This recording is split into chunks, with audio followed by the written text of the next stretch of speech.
నిజామాబాద్ జిల్లా బీంగల్లో గత 15 రోజుల క్రితం బీఆర్ఎస్ కార్యకర్త అక్రమ ఇసుక తరలిస్తున్నారని ఆరోపిస్తూ అతనిపై కాంగ్రెస్ నాయకులు దాడి చేశారు. దాడి చేసిన వ్యక్తిని అరెస్ట్ చేయాలంటూ ఆ పార్టీ శ్రేణులు ధర్నాకు దిగారు. అక్రమ ఇసుక అడ్డుకట్ట వేయాలని కోరారు. పోలీసుల నిరసనకారులతో ధర్నా విరమింపు చేసే ప్రయత్నం చేయగా స్వల్ప ఉద్రిక్తత నెలకొంది. నిందితులను అరెస్ట్ చేసే వరకు ఆందోళన విరమించేది లేదని తేల్చెప్పారు. నిందితులను అరెస్ట్ చేస్తామని పోలీసులు హామీ ఇవ్వడంతో వారు ధర్నా విరమించారు.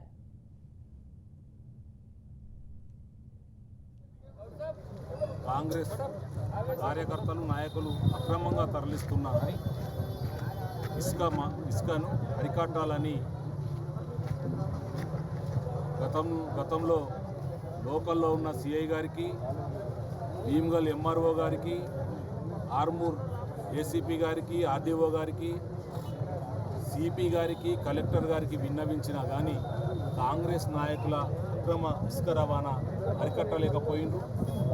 అడ్డుకున్న బీఆర్ఎస్ పార్టీ కార్యకర్తలను దౌర్జన్యంగా తలకాయ వగలగొట్టి అటెంప్ట్ మర్డర్ చేయడానికి వాళ్ళు ప్రయత్నం చేసిండ్రు. మరి చనిపోయినా కానీ పోలీసులు చూస్తూ ఊరుకుంటారా? ఇంత దౌర్జన్యం జరిగినా మరి ఆ కాంగ్రెస్ కార్యకర్తలను ఎందుకు అరెస్టు చేయడం లేదు? వారం దాటిపోయింది.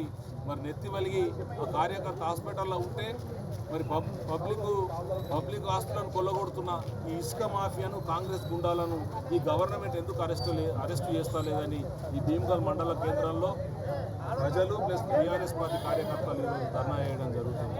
కప్పలవాగు నుండి